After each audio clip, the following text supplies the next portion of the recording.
Hola, aquí a mis alumnas, alumnos del Colegio México de Saltillo. Estamos en septiembre, iniciando septiembre del 2023. Y bueno, pues vamos ahora a grabar lo que es el contenido de nuestra primera unidad de introducción a la psicología.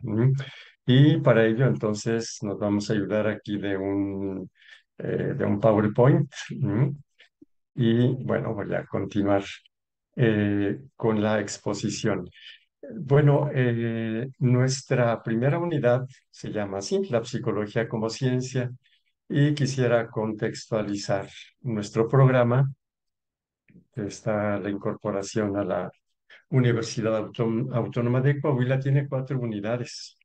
Y bueno, nos vamos a disponer a ver la primera unidad, que inicia con el concepto de la psicología, las corrientes de psicología, y pues nos vamos a referir concretamente al estructuralismo, al funcionalismo, al psicoanálisis, al conductismo, a la psicología gestalt, al humanismo y al cognitivismo. Añadiremos también las neurociencias. Más adelante, bueno, pero no será grabado aquí, las áreas de la aplicación de la psicología. Más adelante veremos la fisiología o neurociencias, más adelante los procesos cognitivos básicos y finalmente la personalidad, el temperamento y el carácter. Vamos entonces a iniciar ahora por el concepto de psicología. Ordinariamente, cuando nosotros definimos algo, en este caso la psicología, conviene que hagamos la distinción entre el origen de la palabra, las raíces etimológicas o la etimología de la palabra, y distinguirla de lo que luego algunos llaman definición real, es decir, la manera como nosotros usamos la palabra actualmente. Y bueno, iniciamos por la etimología de la palabra, ¿sí? Procede de dos palabras griegas, psique y logos, ¿verdad? Ordinariamente la palabra psique suele traducirse al español como alma, ¿m? Y logos estudio tratado. Por eso, con frecuencia en los libros de psicología, cuando se inicia, se dice la psicología en su raíz etimológica o definición etimológica significa estudio del alma. Pero esto no es así como tan exacto, porque nosotros tenemos actualmente un concepto de alma que no es el que tenían los griegos, de donde viene la palabra psicología, psique, en relación a esta palabra, ¿sí? Entonces, ¿qué es lo que significa psique en griego, sí? La palabra psique en griego significa vida o aquello que hace que un ser viva, ¿sí?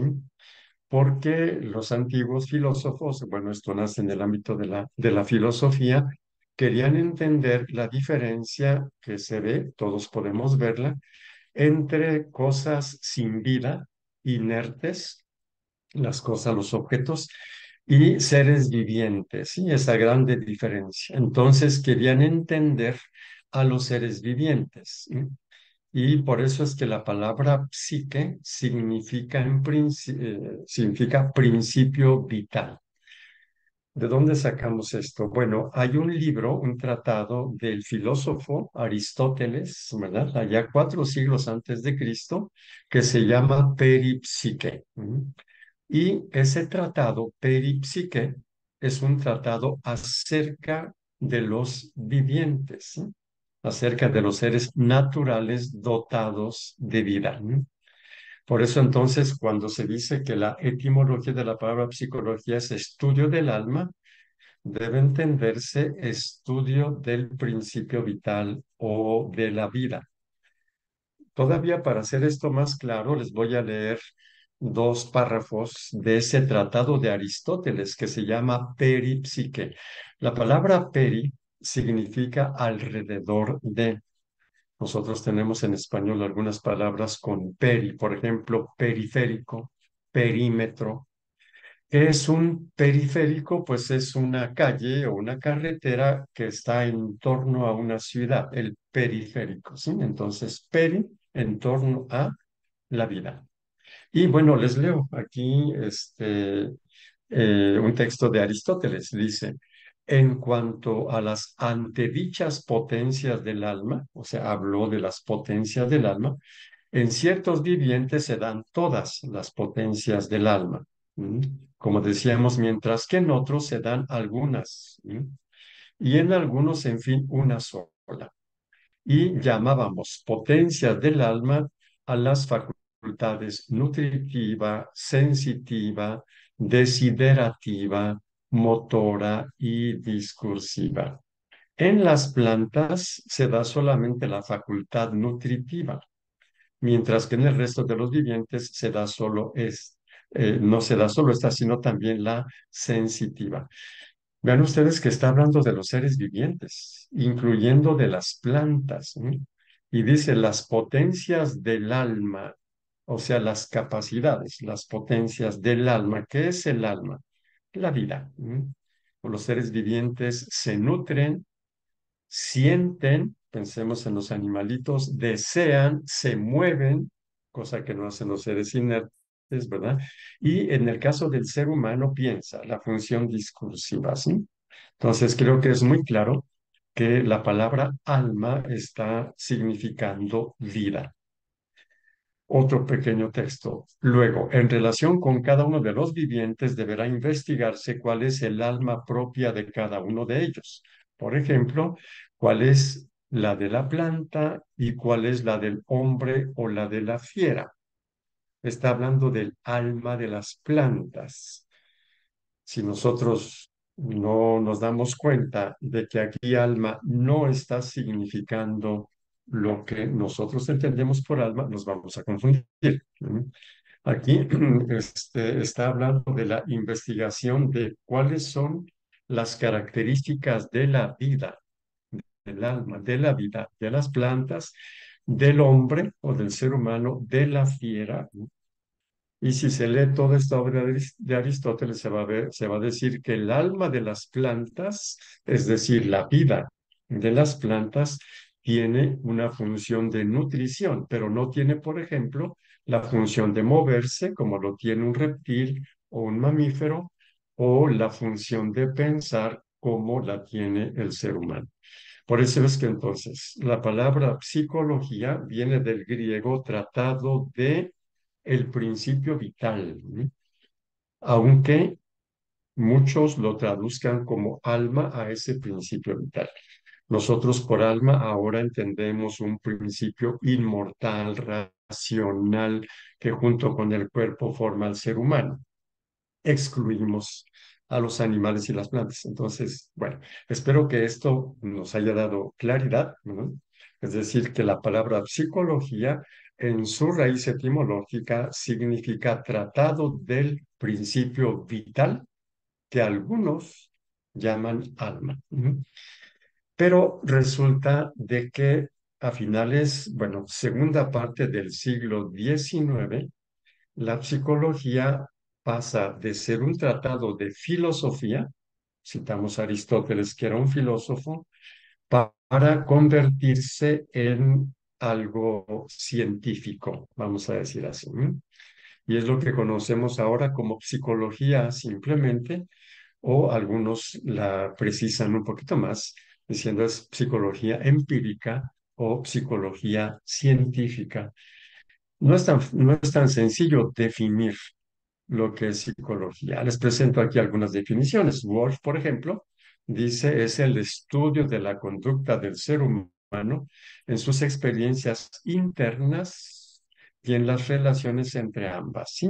Es decir, estudia la conducta, lo que se ve hacia afuera y lo que no se ve, lo íntimo del ser humano o lo interno y la relación entre lo que se ve y lo que no se ve, como el pensamiento, por ejemplo, sentimientos, etc.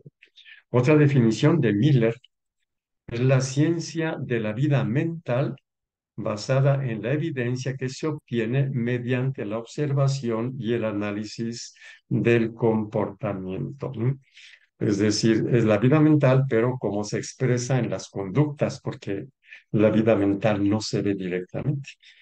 Les presento dos definiciones un poquito modificadas porque, como comentaba, no es tan sencillo definir la psicología. Dos definiciones aceptables actualmente, ¿sí? La primera es el estudio científico de la conducta y de los procesos mentales, emocionales, motivacionales y sociales.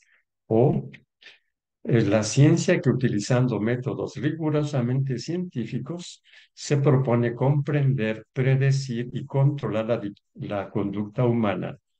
Y algunos añaden también la conducta de los demás organismos animales. En psicología generalmente no se estudia la psicología animal, pero entra en grande medida e incluso muchas veces es útil para entender la psicología, porque los animales, sobre todo mamíferos, ¿verdad?, tienen partes del cerebro comunes a los seres humanos. Y entender la conducta animal nos ayuda a entender partes, no todo en absoluto, partes de la conducta humana. ¿Y por qué científica? Bueno, la ciencia necesita observación y aquí la pregunta es, pues, el pensamiento no se puede observar directamente, ¿verdad? Los sentimientos, etcétera. ¿En qué sentido es científica? Y por eso vemos aquí en el texto, ¿verdad?, de esta diapositiva, ¿sí? Los fenómenos internos, pensamientos, sentimientos, motivaciones, etcétera, deben exteriorizarse, o de hecho se exteriorizan, ¿sí? Se hacen exteriores, ¿verdad? Y de esta forma se hacen visibles, ¿verdad? ¿En qué o en dónde? En la conducta. Esto cada vez es más claro, ¿no? Nosotros no podemos ver el sentimiento de miedo de una persona, pero sí vemos cómo abre los ojos, cómo se tensa, ¿sí? Estas son las conductas o lo que aparece al exterior. Y aunque no vemos la emoción en forma directa, vamos a decir así, la vemos en forma indirecta. Por eso es que se considera que la psicología es un estudio de la conducta, no porque se niegue el resto, sino porque es a través de la conducta que se pueden percibir, entender fenómenos que directamente no son visibles, ¿verdad? Entonces, la primera cosa es que la psicología se basa en cosas observables, directa o indirectamente, y usa métodos rigurosos para comprender la conducta humana. Métodos de observación sistemática, de descripción muy clarita de las cosas, de orden, clasificación de los fenómenos, ¿verdad? En base a esto crea hipótesis, ¿verdad? Que luego comprueba o no comprueba, ¿verdad? Que se llama verificación. Y usa muchos instrumentos, tiene muchos medios, test, encuestas, estadísticas. Hay muchos tipos de experimentos y actualmente las neurociencias exactamente son resultado del avance en la tecnología de neuroimagen, es decir, la capacidad que ahora tiene la tecnología para ver el cerebro, la actividad cerebral con diferentes técnicas en las personas vivientes, ¿sí? Entonces, y es algo que nosotros tendremos ocasión de considerar cuando veamos la neurociencia, que es precisamente nuestra segunda unidad. ¿No? Y para ir entendiendo la psicología, porque la definición nos dice algo, pero hay muchas cosas todavía que precisar. ¿No? Y para ello, entonces, vamos a ir viendo diferentes corrientes, o sea, cómo fueron apareciendo a lo largo de la historia. Ya sabemos que la psicología responde al interés que tiene el ser humano de entenderse a sí mismo. La psicología trata de entender al ser humano, pero esto no nace con la psicología científica, nace con la filosofía. El siglo séptimo antes de Cristo, unos 27, 28 siglos hace, ¿sí? Más de 2700 años, por ahí así. donde aparece el pensamiento racional, la filosofía y el ser humano trata de entender las cosas y de entenderse a sí mismo. Y bueno, el primer personaje es Tales de Mileto, siglo séptimo antes de Cristo. Y entonces la filosofía da muchos avances hasta que, como ya lo señalamos, en el siglo XIX, el siglo antepasado ya, empieza el método científico para entender al ser humano. Y bueno, hay muchísimos aportes, pero para no complicar mucho las cosas, nos referiremos solamente a estos que tenemos aquí, ¿verdad? El estructuralismo, funcionalismo, conductismo, psicoanálisis, gestalt, cognitivismo, humanismo y neurociencias. Y pues rápidamente vamos hacia cada una de ellas, ¿verdad? Hay un autor, Wilhelm Wundt, Virgen en español sería Guillermo, ¿verdad? Que estudió filosofía y estudió medicina. Subrayo esto, ¿verdad? Porque la psicología científica surge de la medicina y de la neurofisiología. ¿Mm? Entonces, este señor, bueno, se dedicó a la investigación, vivía en una ciudad de Alemania que se llama Leipzig, ¿sí?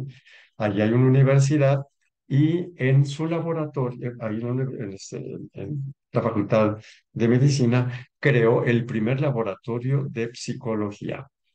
Ya desde antes, aquí tienen ustedes los años 1874, publicó una obra que se llama Fundamentos de Psicología Fisiológica.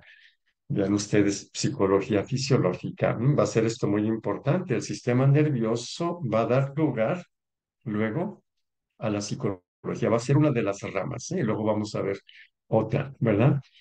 Y en 1879 crea el primer laboratorio de psicología, empírico ya, digamos así, para ver sistemáticamente, estudiar sistemáticamente los fenómenos psicológicos, en particular la sensación, ¿no? Este, y la experiencia consciente. Por eso se dice que la psicología empírica nació en el año 1879 en Leipzig o Leipzig, si pronunciamos a la alemana, en Alemania, ¿sí? Nace allí la psicología empírica. Su principal objeto de estudio es la experiencia consciente, el método privilegiado, la introspección experimental, ¿no? Su marco teórico es el positivismo, es decir, esa posición filosófica en la cual se considera que solo es válido aquello que se ve y se mide, lo visible y lo medible, ¿verdad? Entonces, él puede ser considerado como el precursor de estas dos primeras corrientes, regreso a la diapositiva, estructuralismo y funcionalismo. Sin embargo, es otro autor, Edward Titchener, que se le considera como el máximo representante del estructuralismo. Antes de hablar sobre este personaje muy brevemente y sobre lo que es el estructuralismo, sugiero caer en la cuenta de que estructuralismo viene de estructura. ¿M? Es decir, al estructuralismo le interesa saber cómo es la estructura, por ejemplo, de la mente, ¿verdad? Bueno, entonces este señor Titchener fue director del Laboratorio de Psicología Experimental de la Universidad de Cornell, Nueva York, ¿sí? Bueno, considerado fundador del estructuralismo, ¿sí? Y consideraba que la psicología debía seguir el método de la física, así de, ¿sí? Y por lo tanto tenía que ver cuáles son las piezas que estructuran, le dan estructura a la parte psicológica del ser humano, ¿verdad? Entonces, consideraba que el objeto de la investigación psicológica consiste en describir los contenidos elementales de la conciencia, ¿verdad? Sí, es decir, hay sensación, percepción, los elementos, ¿sí? Y pues no tuvo grande repercusión. Se muere Titchener y pues se acaba el estructuralismo. Y lo vamos a ver porque se acaba sobre todo a la luz del funcionalismo. Y para esto, el máximo representante es un estadounidense, William James. ¿Sí? Veamos que estamos hablando de finales del siglo XIX, principios del siglo XX. ¿Sí? Él muere 10 años después del inicio del siglo XX, en 1910, ¿sí?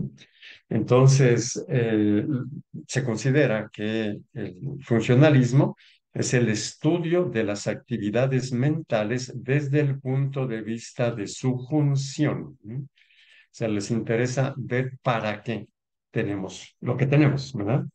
Y entonces William James, que también fue filósofo y profesor de psicología en Harvard, ¿sí? Es considerado el padre de esto, ¿sí? Entonces,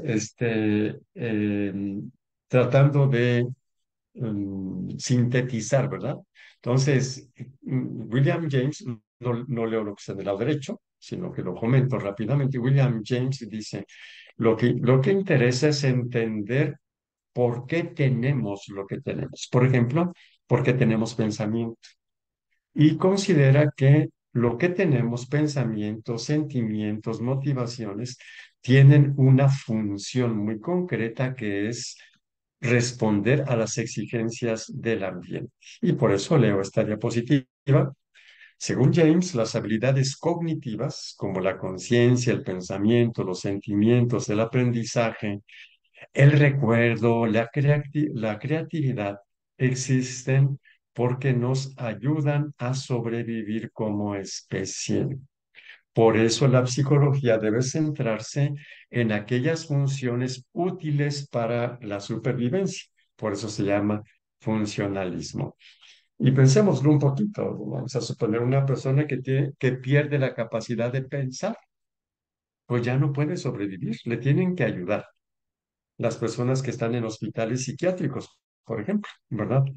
Pues ya no son capaces de sobrevivir porque perdieron algo cuya función es exactamente la sobrevivencia. Y por esta razón, consideró James al estructuralismo como una postura estéril. O sea, dice, ¿de qué sirve saber cómo está hecha la mente si no sabemos para qué la tenemos, ¿verdad? ¿Sí? Dice, el estructuralismo no nos dice cómo funciona la mente, ni cómo ayuda a adaptarnos a las demandas de la vida. Y probablemente por eso el estructuralismo muere con Titchener, ¿verdad? Es decir, y el funcionalismo, en cambio, no. Entonces, sintetizando, el funcionalismo se le llama así porque se ocupa de descubrir, entender cuál es la función de nuestras facultades humanas, cuál es su función en razón de la sobrevivencia. Y tenemos la siguiente corriente, el psicoanálisis. El psicoanálisis estuvo muy fuerte en la primera parte del siglo XX. Incluso algunas personas identificaban la psicología con el psicoanálisis, ¿verdad? Y muy criticado por algunos, muy valorado por otros. Para entenderlo, algunas cositas históricas. Primero, el psicoanálisis lo funda, lo crea Sigmund Freud, ¿m? Que nace en un lugar que hoy pertenece a la República Checa, pero en su momento pertenecía a Austria, ¿verdad? Entonces podríamos decir que Freud, pues sí es checo, ¿verdad? Bueno, austríaco, pero de origen judío. Por eso, cuando empezó la persecución de los judíos, allá, antes de la Segunda Guerra Mundial, Freud tuvo que huir, vamos a decir así, salir de Austria y se refugió en Londres por ahí. Pero bueno, es un dato así al margen, ¿sí? Él se graduó como médico en 1881.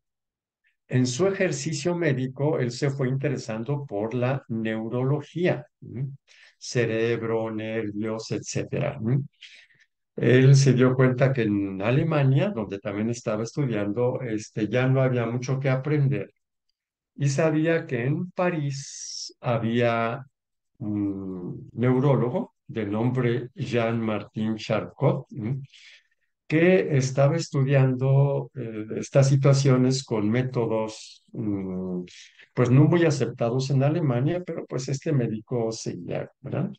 Y entonces él tuvo una beca en 1885, estuvo entre 4 meses y medio, 5 meses por allá en el hospital de Salpêtrière, digamos, aprendiendo de este Charcot, ¿sí?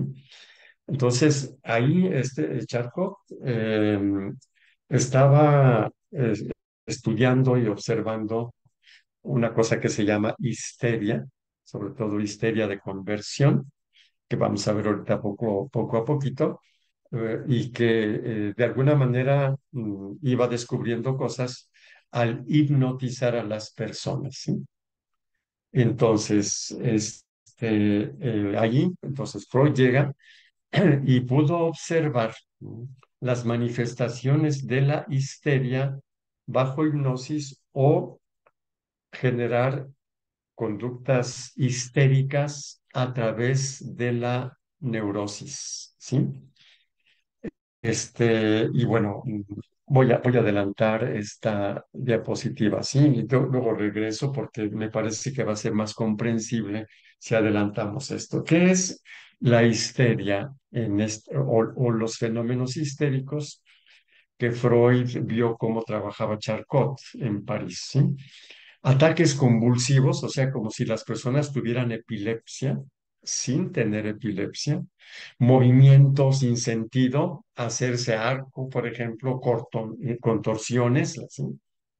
O alucinaciones, ver cosas que no eran, o síntomas físicos como ceguera, sordera, sensaciones del gusto, parálisis, por ejemplo, contracturas, ¿sí? Que aparecían y desaparecían y que por lo tanto no se podrían considerar que fueran causadas por problemas físicos. Pensemos una parálisis, la persona está paralizada, de veras, no puede caminar, y luego de repente sí camina, y luego otra vez no puede caminar, y bueno, en el análisis médico se ve que no tiene ningún impedimento para caminar, pero no puede hacerlo, ¿sí? Al no haber causas físicas, que les leo el segundo párrafo, los médicos no atendían estos síntomas histéricos, los consideraban falsos, manipuladores, o sea, como si las personas estuvieran haciendo teatrito. ¿Mm? Eso en el siglo XIX. En la Edad Media era peor, porque los veían como brujería o como posesiones demoníacas, y a veces las personas terminaban quemadas en la hoguera, ¿no? Porque decían, está poseído, sí, por esas situaciones, ¿sí? Entonces, ¿qué es lo que le llamó la atención a Freud? Síntomas físicos sin causa física. ¿No?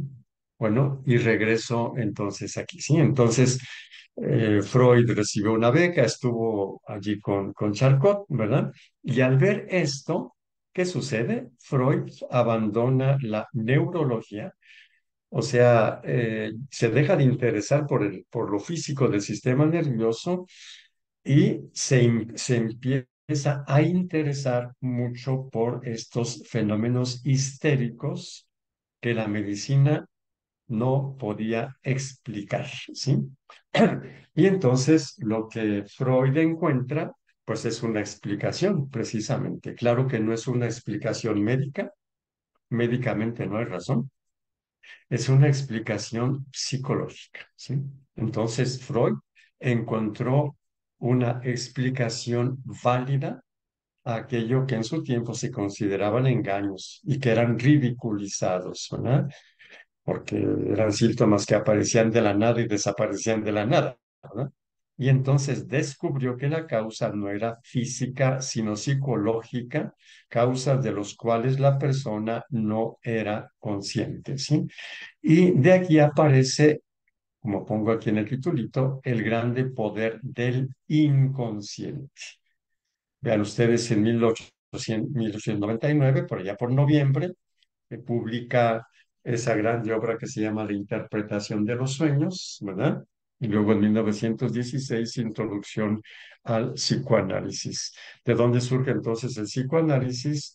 el hecho de ver que es posible que la persona tenga conductas ilógicas o síntomas físicos sin causa física por cuestiones no resueltas y que están en el inconsciente. La persona no se da cuenta. Y de ahí surge entonces un método de curación que se llama psicoanálisis. ¿Y cuáles son los conceptos centrales del psicoanálisis? Primero, represión. Es decir, las personas están en ese estado histérico, luego vemos que también hay muchos otros problemas psicológicos porque han reprimido, han mandado al inconsciente, o sea, y sigue pues, pero no se dan cuenta, ¿sí? Situaciones no resueltas, ¿verdad? ¿Y qué se entiende por represión?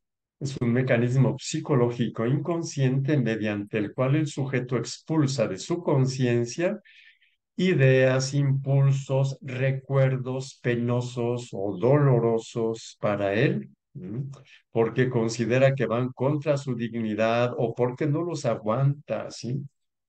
Y estas cosas que mandó al inconsciente le siguen perturbando, quitando el equilibrio psicológico.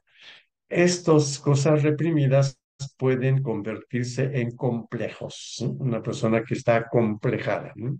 Que es un complejo, pues un grupo de ideas o de creencias cargadas de emoción, ¿verdad? En que están ahí reprimidas y desarrollan actitudes inconscientes. O sea, la persona no sabe por qué hace lo que hace. ¿Sí? Entonces, Freud crea un método que sería por asociación, ¿verdad? En la cual le pide al paciente que hable libremente y cuando uno va hablando de una cosa se acuerda de otra y luego se acuerda de otra pegada con esta, que se asocian, ¿sí? Y de esta manera el paciente va sacando, se va acordando de cosas que no se acordaban o de las que no era consciente, ¿sí? Entonces el método psicoanalítico va así, o sea, claro que el psicoanalista debe estar preparado para poder guiar esta libre asociación de ideas. En el psicoanálisis se observa cómo cuando la persona por esa asociación se va acercando a aquello que no puede aceptar de su persona o que le duele mucho, se quiere desviar y se le conoce como resistencias. ¿M? Y puede enojarse por lo que le pasó contra el psicoanalista, contra su médico o contra su terapeuta. ¿Sí? Se llama transferencia, es decir, transfiere algo que le hicieron y que sería contra la persona que lo dañó, le transfiere el enojo y el rechazo al psicoanalista, ¿sí? Se llama transferencias. Si el psicoanálisis logra su objetivo y la persona logra contactar con eso que le dolía tanto, es posible que llore, se desahogue y a ese desahogo se le llama catarsis. Según el psicoanálisis, esto ya sería, vamos a decir así, como el material más importante de la sanación. Bueno, dejamos aquí el psicoanálisis, ya más adelante seguramente habrá cosas que lo detallen un poquito más. Pero pasamos a la siguiente corriente, el conductismo, del cual el principal representante es John Watson, ¿sí? Que allá por el 1913 publicó pues un manifiesto, ¿no? Que se considera que ahí nace la psicología conductista. Pero bueno, este personaje nace en 1878, se gradúa en la Universidad de Chicago con una investigación, ¿sí? Con animalitos. Por eso vamos a entender que el conductismo inicial, ¿sí? No tiene en cuenta instancias humanas, ¿verdad?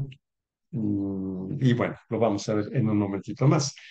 Su investigación doctoral, su disertación, se tituló Educación Animal, un estudio experimental sobre el desarrollo psíquico de la rata blanca correlacionado con el crecimiento de su sistema nervioso.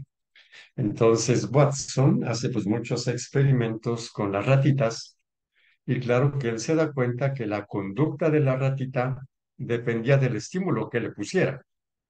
Entonces considera que la conducta de los seres vivientes, incluyendo el ser humano, se explica por estímulo y respuesta, ¿verdad? Entonces, lo que comentó, lo que decía hace algún momentito, después de que él va pensando todo esto, en 1913 publica el artículo que se titula La psicología desde el punto de vista conductista, ¿sí? Y él presenta estos datos que ahora he señalado. Y por eso declara que la psicología tiene por objeto el estudio de la conducta de los seres vivos tal y como la conciben las ciencias naturales. ¿Sí? Y por eso excluye argumentos como la mente y la conciencia. El conductismo inicial entonces dice, no, la psicología no tiene por qué estudiar la mente, ¿sí? Es la conducta. ¿Sí?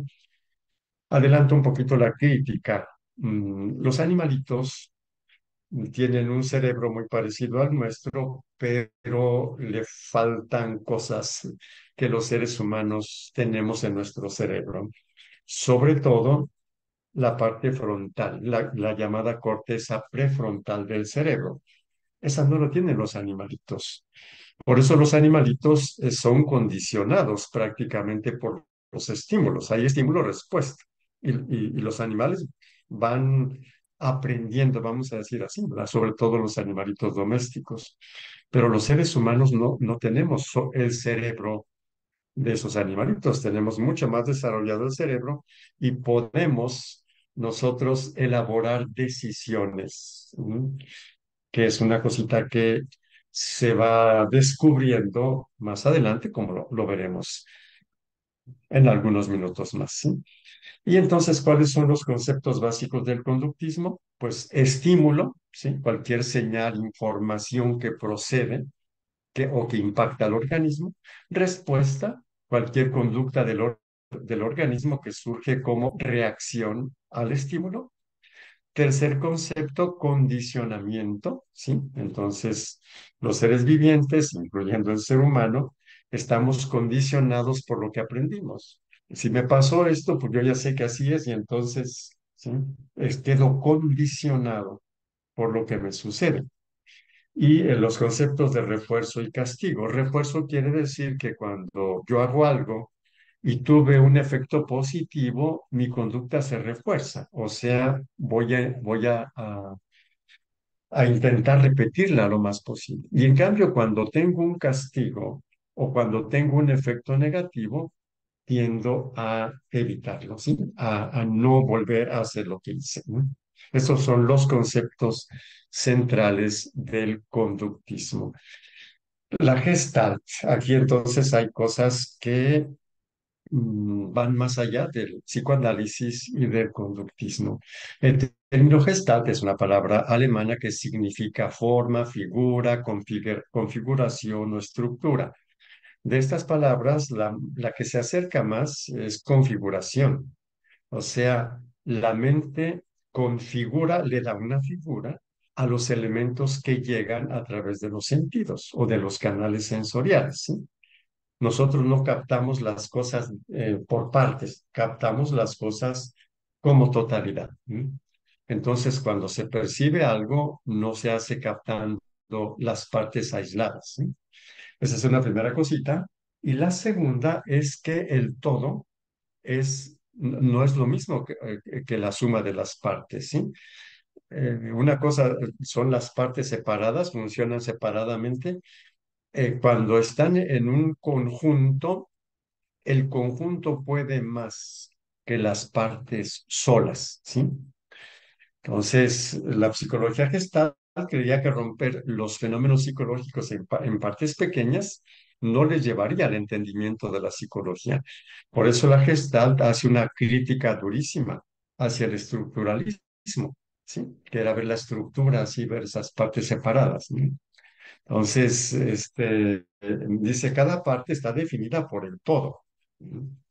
Entonces, además, los seres humanos percibimos y entendemos totalidades, como lo veremos a continuación. Pero una palabrita al fundador de la Gestalt, ¿sí? Que es Max Wertheimer. Quienes conocen de psicología se podrán preguntar, ¿y qué no fue Fritz Perls el creador de la Gestalt? No. Fritz Perls, además de ser posterior a Wertheimer, es el creador de la terapia Gestalt. Así le llamo terapia Gestalt, ¿verdad? Pues cierro el paréntesis. Entonces, de la psicología Gestalt es Max Wertheimer, ¿sí?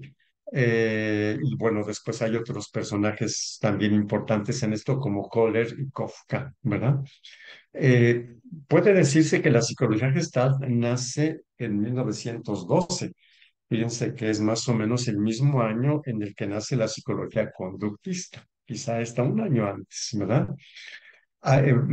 ¿Por qué se considera que nace ese año? Porque Wertheimer publica ya cosas que él había experimentado en su laboratorio, ¿sí? Y que lo publica en un artículo cuyo título es Estudios experimentales sobre la percepción del movimiento. ¿Y qué es eso del movimiento? Aquí tenemos una imagen de cómo eran las películas anteriormente, antes de que aparecieran así las nuevas tecnologías, ¿no? Esas cintas de películas hechas en fotogramas, fotografías, ¿verdad? Que van cambiando poquito y que van pasando 12 imágenes por segundo, ¿sí? La película. Y nosotros vemos como que se están moviendo, ¿sí? Pues ya sabemos que una película de las antiguas está hecha de fotografías estáticas, pero que al ir pasando a esta velocidad, 12 imágenes por segundo, nosotros no percibimos fotografías una tras otra, percibimos movimiento, ¿sí? A esto se le conoce como fenómeno Phi, ¿sí? O efecto estroboscópico, ¿sí?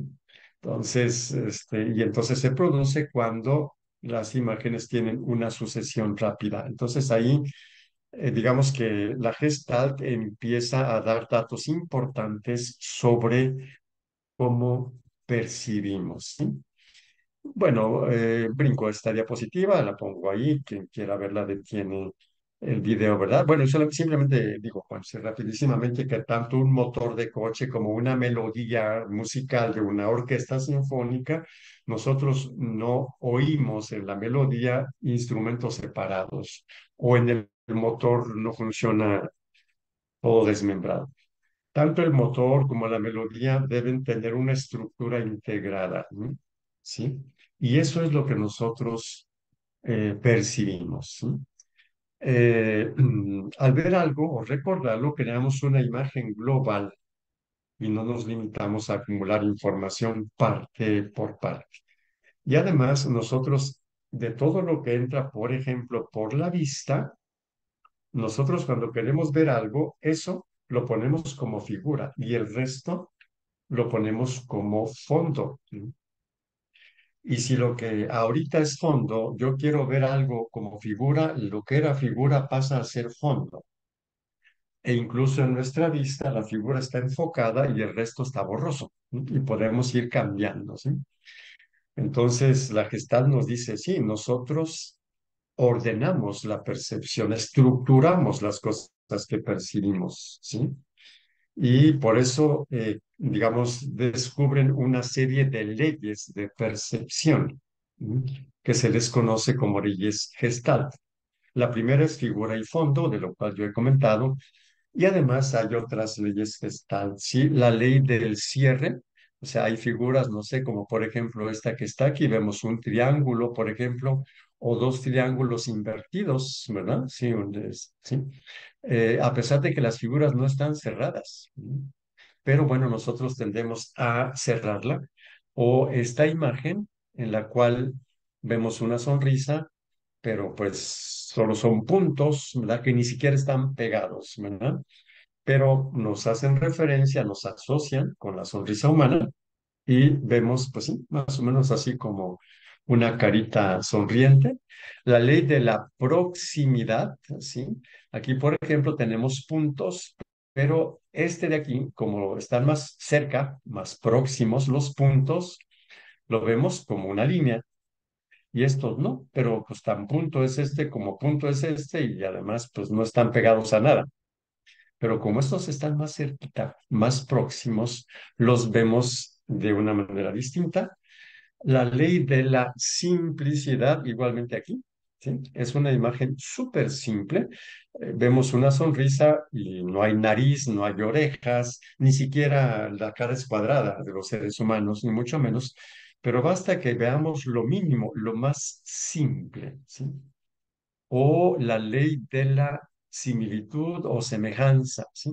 Por ejemplo, esta figura, ¿no? Vemos como una columna, bueno, como columnas, ¿no? ¿Por qué? Pues porque las negritas se parecen entre ellas y las blanquitas se parecen entre ellas, ¿sí? Entonces, como son más semejantes, similitud, ¿verdad?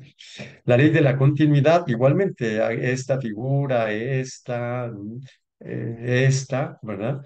Pues no tiene líneas continuas y sin embargo nosotros vemos figuras, ¿sí? La del contraste, volvemos otra vez a esta imagen, ¿sí? Contrasta el blanco con el negro y por eso vemos como filas específicas, ¿verdad? Y figura y fondo que hablamos anteriormente. Esta imagen que está aquí, por ejemplo, nos dice que si el fondo es lo negro, vemos dos figuras blancas, ¿sí? Dos rostros, ¿sí? Aquí está la nariz, aquí está la boca, dos rostros muy cerquita. En cambio, si el fondo es lo blanco, la figura es lo negro, vemos una copa, ¿sí? O un cáliz. Entonces, también esto, cuando veamos la percepción, lo recordaremos nuevamente. Pero bueno, la Gestalt da aportes muy importantes sobre la forma como nosotros percibimos las cosas. Y voy a continuar, vamos a continuar también entonces con las siguientes mm, corrientes, ¿verdad? Aquí voy a poner este, nuevamente las diapositivas. Y bueno, vamos a ver la psicología humanista o el humanismo, que el personaje que vamos a decir un momentito más, que es Maslow, lo llama la tercera fuerza de la psicología. ¿Por qué la tercera fuerza? Les comentaba que a principios del siglo XX las dos corrientes que tuvieron más fuerza fueron el psicoanálisis, Freud, y el conductismo, Watson, aunque después hubo otros conductistas importantes como Hondait o Skinner, ¿verdad? Que bueno, dejamos un poquito de lado, los menciono por si alguien tuviese interés, ¿verdad? Entonces, la primera fuerza psicoanálisis, la segunda fuerza conductismo o viceversa, ¿verdad? El orden de lo de menos. Entonces Maslow dice, pues sí, hay dos grandes fuerzas, pero falta algo muy importante, ¿sí? Que son nuestras potencialidades humanas. Le llamó psicología humanista y dice, esta es la tercera fuerza, ¿sí? La primera fuerza dice que estamos muy condicionados por el pasado y por el inconsciente. La segunda fuerza dice que estamos muy condicionados por los estímulos externos y la tercera fuerza dice, bueno, sí es cierto estas dos cosas, pero también nosotros tenemos potencialidades que son determinantes para nuestra vida psicológica. Por eso se considera que la psicología humanista es una reacción a estas dos. Pero también hay otra corriente psicológica que se llama cognitivismo, que es considerada igualmente como una reacción a estas dos psicologías. Vamos a empezar entonces por la psicología humanista. Podemos elegir varios autores. He elegido aquí a Maslow, que me parece un poquito más completo, aunque otro, que es Carl Rogers, pues tuvo mucha influencia, sobre todo en México, ¿verdad? En México posiblemente sea más conocido Rogers que Maslow, pero el aporte de Maslow creo que es muy útil para entender lo que ahora estamos tratando, ¿verdad? Entonces, bueno, él nace en 1907, se graduó en el 28, su doctorado en el 1934. Fue un buen hombre, un buen esposo, un buen padre. Y allá entre 1937 y 1951 fue catedrático, fue profesor en el College de Brooklyn, perteneciente a la Universidad de Nueva York, y tuvo contacto con grandes personajes, ¿verdad? De los cuales vamos a señalar algunos. Maslow se distingue por haber estudiado a personas muy sanas. Vean ustedes que el psicoanálisis, pues partió de la histeria, entonces partió de enfermedades, patologías psicológicas. El conductismo partió de la psicología animal. En cambio, Maslow hace primera investigación, digamos, significativa sobre personas sanas. No es el primero, porque por ejemplo Fromm también se ocupó un poquito de esto, pero no hizo así el estudio que hizo Maslow.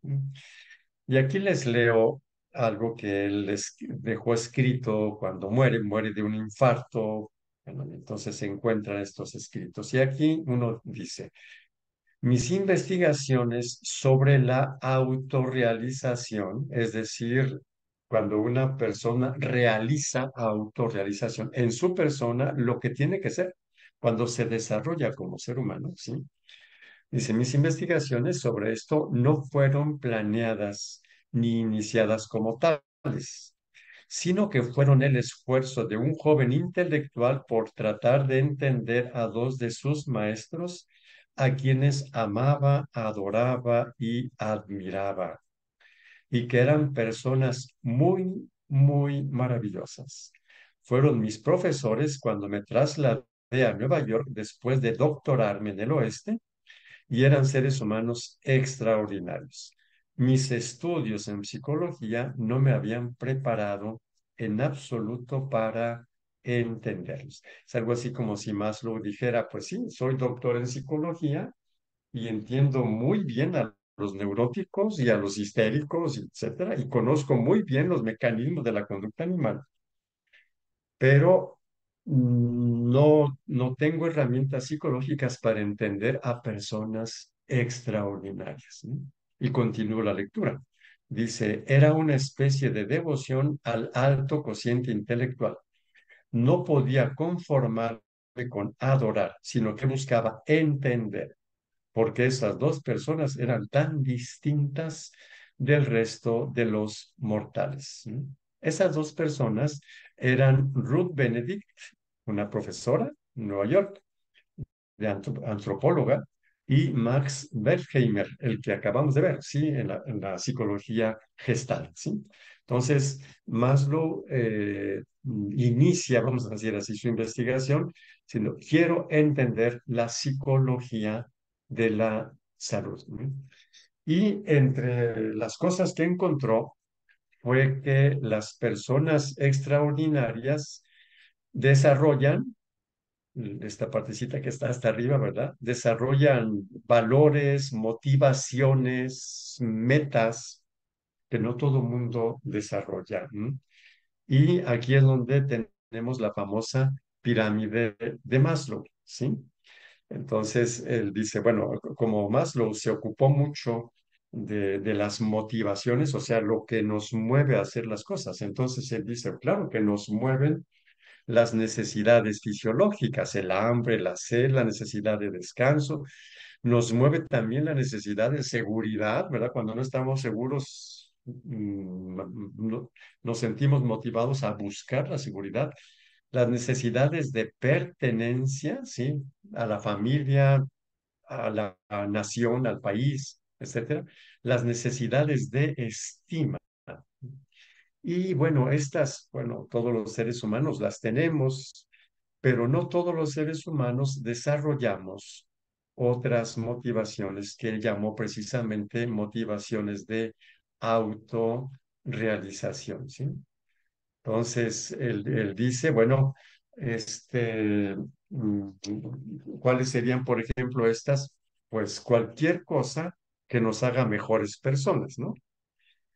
A veces uno dice, bueno, ¿por qué alguien que ya no tiene necesidad de estudiar sigue estudiando? ¿Cuál es su motivación? Lo mueve el desarrollo, o sea, la realización de su ser, ¿sí?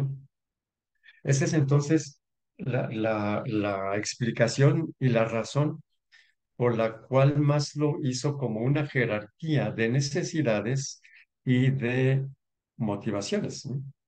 Y él dice, bueno, claro que las necesidades fisiológicas hay que responderlas, pero pues una persona que se prepare en la vida, claro que va a tener para responder a esas necesidades, para asegurarse, etcétera, ¿sí? Entonces, y lo que él encuentra como explicación de esas personas maravillosas, dice, es que estas personas, además de haber sido capaces de satisfacer las necesidades fisiológicas de seguridad, de pertenencia y de estima, además se ocuparon de desarrollar valores, honestidad, trabajo, respeto, verdad, capacidad de amar, etcétera, ¿sí? Estas son las personas maravillosas o son maravillosas porque se ocuparon de esto. Y bueno, no siempre todo mundo se ocupa de esto. Y en su investigación, él descubrió algunas características de estas personas autorrealizadas, ¿sí? Voy a comentar solo algunas, ahí están escritas, subrayando que no son casuales, o sea, una persona tiene estas características porque se inquietó por ellas. ¿Mm? La primera, por ejemplo, una percepción más objetiva de la realidad. ¿No? Todos tenemos distorsiones de las cosas, problemas, pero hubo personas que se dijeron, yo quiero conocer las cosas como son realmente, ¿sí? Sí. Y entonces mejoran en eso, se aceptan, segunda cosita, ¿verdad? Se dan cuenta de que de nada les sirve no aceptarse. ¿De qué sirve que yo no acepte mi cuerpo, o mi persona, o mi nacionalidad, o mi familia, mi origen familiar? ¿De qué sirve que no lo acepte? Hay personas que lo aceptan, ¿sí?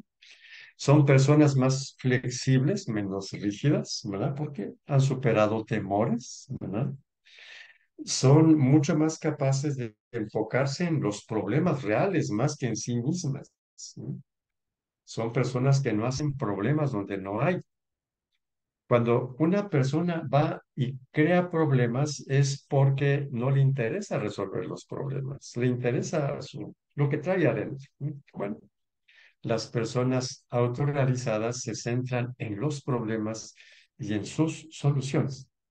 Estas cosas le van habilitando para tener relaciones mucho más sanas con los demás. ¿Sí? También para no seguir lo que todo mundo hace, sino lo valioso, ¿sí? Ya vamos allí por la sexta, ¿sí? Y todo esto les ayuda a ver las cosas con más transparencia, con menos prejuicios, ¿sí? Todo esto les ayuda a entender que no son tan diferentes de los demás, se sienten muy solidarios con la especie humana, ¿sí? Están dispuestos a aprender de quienes pueden enseñar algo, ¿sí? Se le llama estructura caracteriológica democrática o estructura democrática del carácter. Son más creativas porque están buscando abiertos, ¿verdad? ¿Sí? Tienen una escala de valores más precisa, más clara, ¿no? Entonces, Maslow dice, hay personas que se preocuparon por estas motivaciones de autorrealización, de ser mejores humanos, ¿no? Y por eso son tan extraordinarias. Bueno, entonces esto lo podemos decir de la psicología humanista, que como decía en otro momento, dice, aparte del pasado, como el psicoanálisis lo dice, o de los estímulos también, yo puedo decidir, tengo potencialidades, ¿verdad? Y ya las hemos expresado de una manera rápida. El cognitivismo, ¿verdad? Que es otra reacción al conductismo, ¿no? Ya lo comentamos, surgió como reacción a eso, ¿sí? Desde el punto de vista clínico, ¿sí? También surgió como una alternativa al psicoanálisis. Aquí me refiero sobre todo a este autor de nombre Albert Ellis, que creó lo que se conoce como terapia racional emotiva conductual, ¿sí? Que según la experiencia de él, que era psicoanalista, vio que era un método terapéutico más eficaz y más breve que el psicoanálisis, ¿verdad? Y entonces él dice, bueno, lo que genera problemas en las personas es el modo como piensa, porque el modo como piensa hace que sienta como siente, ¿sí? Y que actúe como lo hace, ¿verdad? Entonces, se centró en los pensamientos y las creencias, así como también en las emociones y la toma de decisiones que derivaban de dichos pensamientos y creencias, ¿sí? Por ejemplo, ¿por qué una persona no sale de su casa? Pues porque piensa que fuera de su casa todo está mal, hay mucho peligro, quién sabe qué le va a pasar. O sea, como piensa todo eso, tiene mucho miedo de salir, es una emoción, y no sale, decide no salir, por ejemplo. ¿Mm? Los temas principales son la atención, la memoria, el procesamiento del lenguaje, la toma de decisiones, y se enfoca en generar cambios en la manera de pensar o en las creencias. ¿Mm? Sobre todo cuando estas creencias generan problemas, ¿verdad? En la persona, ¿sí? Las ideas equivocadas que tiene, ¿sí? Y este esquema puede ayudarnos, ¿no? Dice Albert Ellis, bueno, también hay otro autor, Aaron Beck, que es considerado también como generador del cognitivismo, ¿sí? Entonces, le llaman método ABC, ¿m? O sea, hay una situación, lo que pasa afuera, el ser humano tiene un pensamiento sobre esa situación y depende de lo que piensa para que haya ciertas consecuencias emocionales y conductuales. Entonces, si una persona ve a otra y cree que es un delincuente, cree, a lo mejor no es, ¿verdad? Pero lo cree, su pensamiento, entonces genera miedo, emociones, y se retira o se protege o lo que sea, ¿sí? Ese es, digamos, el esquema del cognitivismo, ¿sí? Y bueno, esto es lo importante del cognitivismo. Esta diapositiva se puede ver por ahí, ¿sí? Y Albert Ellis detecta 10 cosas que llama ideas irracionales y que están en la base de los problemas, ¿verdad? Psicológicos, ¿sí? Entonces, por ejemplo, una persona muy susceptible, ¿verdad? La ven mal y se derrumba. Bueno, pues es una persona que cree que debe ser amada y aprobada siempre, es una creencia.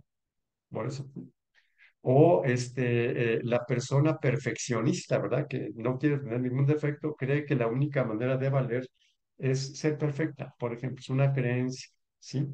O las personas que son muy crueles con los otros y muy intransigentes. La creencia es que cuando una persona se equivoca es por malvada, no por limitada, ¿sí? Y debe ser castigada, ¿no? Por eso tiene sentimientos muy crueles, ¿verdad?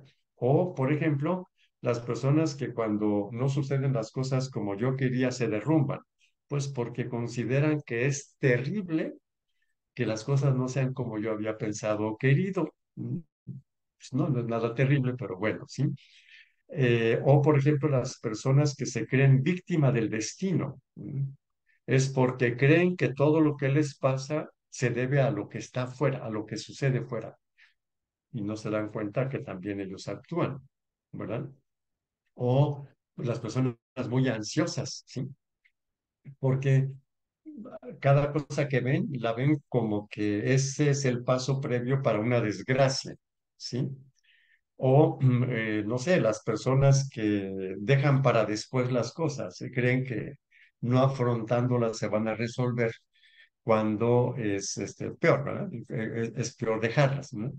Y cosas por el estilo. Tienen ustedes entonces ahí las 10 ideas irracionales de las cuales fueron detectadas por Albert Ellis. Y el último puntito, las neurociencias, ¿verdad? Bueno, empiezo leyendo la diapositiva. La neurociencia es una rama de la ciencia que se ocupa de estudiar la estructura, función, desarrollo, química, farmacología y patologías del sistema nervioso en relación a la conducta de la mente humana. Si queremos simplificar la definición, estudia el sistema nervioso, ¿sí? Y su objetivo es descubrir el funcionamiento biológico, es decir, lo que le pasa al cerebro y a los nervios, qué pasa cuando sentimos o pensamos determinadas cosas, ¿verdad? Entonces, ese es el principal. Tiene muchos aspectos que estudiar, entre ellos los neurotransmisores, la química cerebral, ¿sí? Los mecanismos biológicos del aprendizaje, ¿sí? La estructura de la memoria, ¿sí? Y también se trata de entender qué le pasa al cerebro cuando es más consciente, las redes neuronales, etcétera. Tratando de visualizar y concretizar un poquito más, ¿sí? Lo decíamos que el objetivo de las neurociencias es el sistema nervioso. ¿Cuál es, cuál es la función del sistema nervioso? Podríamos decir que su función la podemos dividir en tres momentos, ¿sí? El primer momento es obtener información de fuera y de dentro del organismo, procesa esa información, ¿sí? ¿Cuál es el significado?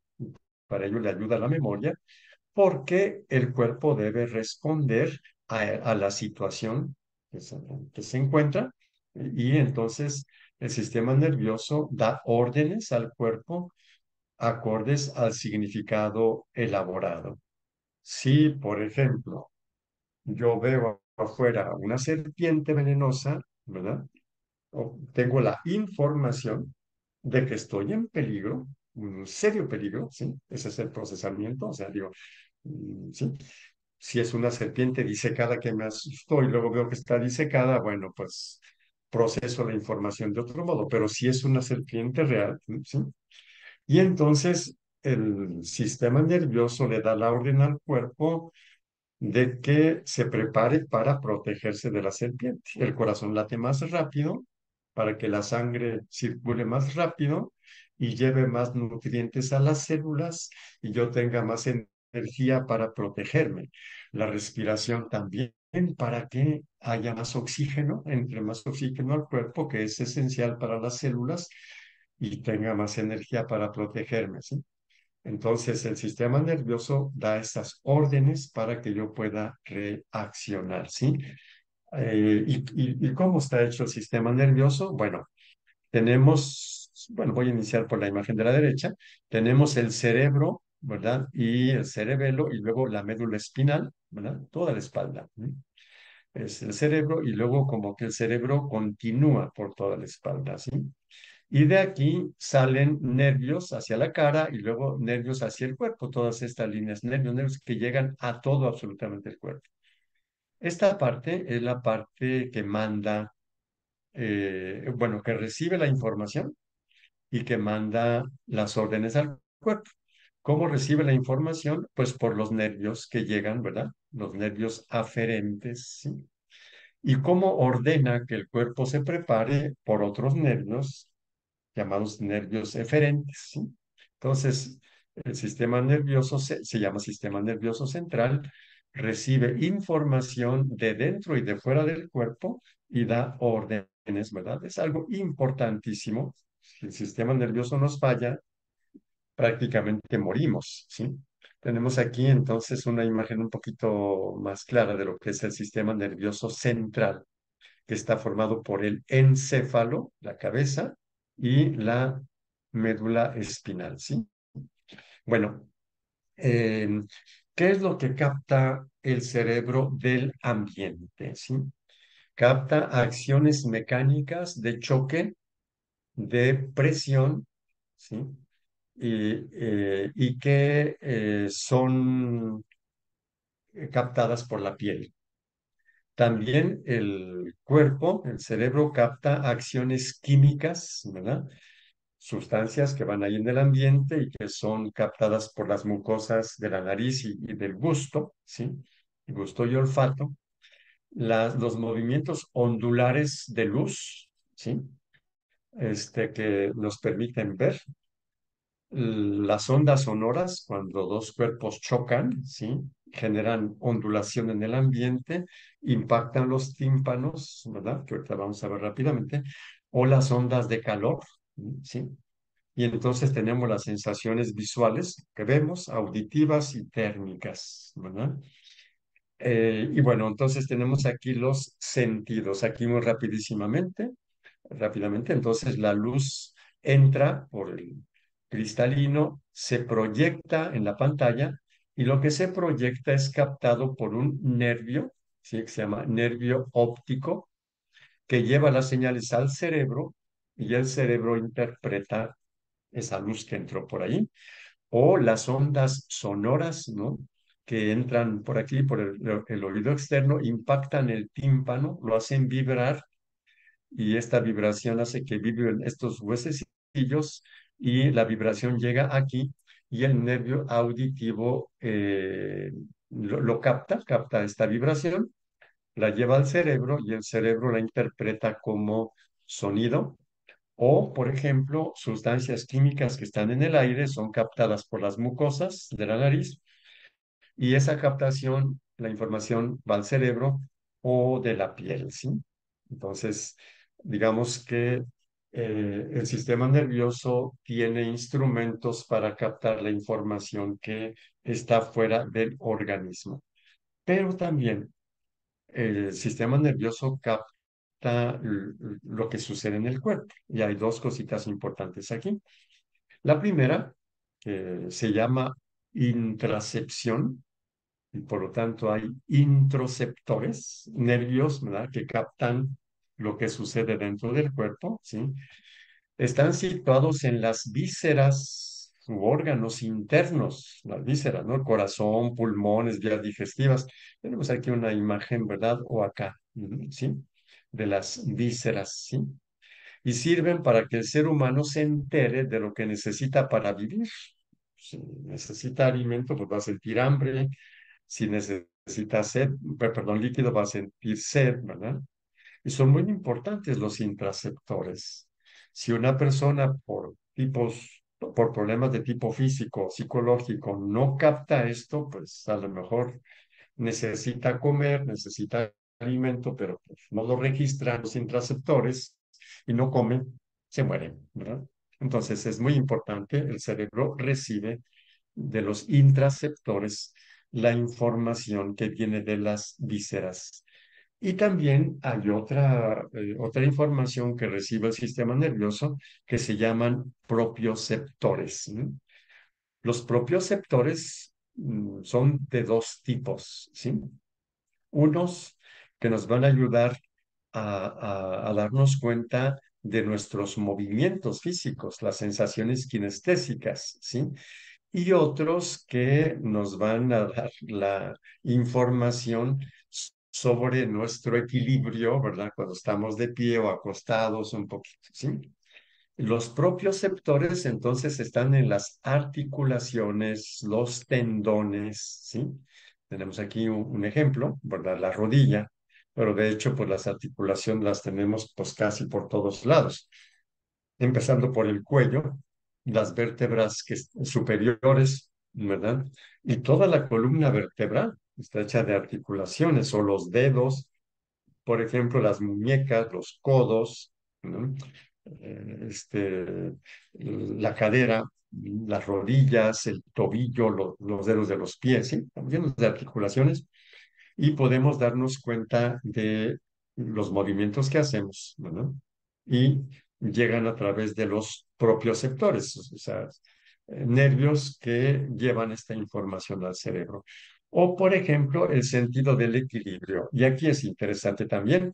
Había presentado la imagen anteriormente de cómo el oído sirve para recibir información del exterior a través de las vibraciones del tímpano y es captada por el nervio auditivo. Pero en el oído también tenemos otros dos nervios, el nervio facial y el nervio vestibular, ¿no? El nervio facial nos ayuda o nos hace capaces de sentir la cara y de mover la cara. Si a una persona le arruinan el nervio facial, la cara le queda inexpresiva. Pero aquí el que nos interesa es el nervio vestibular, ¿sí? Lo tenemos aquí entonces, también la flechita por aquí, nervio vestibular, que, digamos, llega a los canales semicirculares, ¿sí? Que están con líquido dentro. Entonces, gracias a ese líquido, el cerebro se da cuenta si estamos de pie, si estamos acostados, si estamos inclinados, ¿verdad? Porque el líquido se va moviendo así y lleva la información al cerebro. Cuando nos dan muchas vueltas ahí, nos marean, ¿sí? Entonces el cerebro no puede entender cuál es la posición que tenemos, porque le dio por todos lados, a todas las paredes. Mientras el cerebro empieza a darse cuenta de que estamos otra vez estables, nosotros no sabemos cómo equilibrarnos, porque la información está completamente mezclada por allí, ¿verdad? Muy rápidamente, ¿sí? Y bueno, entonces esta es una parte importante. Otra importante es la actividad eléctrica y química del cerebro. No he puesto aquí ningún texto, simplemente algunas imágenes, pero lo digo verbalmente. Nuestro cerebro, como todos los órganos del cuerpo, está hecho de células, las células cerebrales. Esas células se llaman neuronas. La estructura de la neurona, la estructura clásica es esta. No todas las neuronas tienen esta figura, pero esta es la que nos va a entender por ahora, lo dejamos por ahora, eh, cómo funcionan. Entonces, cuando nosotros tenemos cualquier actividad que hagamos, ¿verdad? Nuestro cerebro la elabora, la rige, ¿sí? Y lo hace a través de una comunicación que se da entre neuronas. Aquí en la parte de abajo, está muy simplificado, ¿verdad? Vemos cómo una neurona le pasa a la otra la información, ¿verdad? Y esta se la va a pasar a la otra. La cosa es mucho más compleja, porque cada neurona puede comunicarse con otras 10.000 cuando menos, ¿no? Y quizá más, ¿no? Es algo súper complicado. Pero para entenderlo, ¿sí? La actividad de la neurona y la actividad del cerebro, ¿sí? Entonces, nuestras células del cerebro, neuronas, funcionan con actividad eléctrica y química a la vez. Ujú. Entonces, cada núcleo, el cuerpecito de la neurona que tenemos, bueno, pues aquí de arriba está, es como un pequeño generador eléctrico que se activa cuando otra neurona le manda una descarga, esta también elabora la descarga y la va a mandar a la siguiente, y con esa descarga, las patitas de la neurona disparan también moléculas químicas, ¿sí? Que se llaman precisamente neurotransmisores. ¿Sí? Y por eso se sabe que la actividad cerebral es de tipo electroquímico. ¿Sí? Eh, la parte de acá, las ramitas, se llaman dendritas, son las receptoras de la descarga eléctrica y de los neurotransmisores, esas moléculas químicas, ¿no? Que luego y la recibe acá. La neurona aquí también fabrica neurotransmisores y cuando recibe la descarga se la manda a la otra y aparte de la descarga le manda esas moléculas químicas. Esa es la manera como funciona nuestro cerebro. Más adelante, es más, en la siguiente unidad vamos a ver este asunto con mucho más detalle. Pero por ahora, al hablar de las neurociencias, diríamos que las neurociencias también se ocupan de esto, porque el funcionamiento de las neuronas es muy importante para entender incluso problemas mentales. ¿Sí? ¿Sí? Por ejemplo, la depresión, ¿sí? Lo veremos en su momento, de alguna manera tiene un correspondiente en sus neurotransmisores, se desequilibran, porque no es un solo neurotransmisor, son bastantitos, ¿sí? Vamos a ver algunos de los más importantes. Entonces, las neurociencias se ocupan de esto. Si quisiera sintetizar un poquito, entonces nuestro sistema nervioso es la base biológica más importante de la psicología. Y es tan amplio que ya se hizo una ciencia en sí misma y se llama neurociencia. Y por último, la última cosita es que una de las cosas más interesantes que en la neurociencia se manejan muy bien es lo que se llama plasticidad cerebral, ¿sí? Equivale a decir que nosotros estamos modificando continuamente nuestro cerebro, que es lo que lo modifica nuestras experiencias, ¿no? Cuando una persona está en un lugar muy tóxico, muy negativo, no hace nada, pues claro que va dañando su cerebro, lo va haciendo más limitado. Si una persona es capaz de modificar su ambiente, cambiar su ambiente, aprender nuevas cosas, etcétera, va mejorando su cerebro, ¿sí? Entonces, la plasticidad cerebral significa que nosotros podemos hacer que nuestro cerebro cambie, ¿verdad? En algunas cositas, amplíe sus redes de las neuronas, haga más fuertes ciertas conexiones, ¿verdad? Mejore las neuronas mismas, ¿verdad? Modifique la cantidad de neurotransmisores y cosas que veremos con calma un poquito más adelante.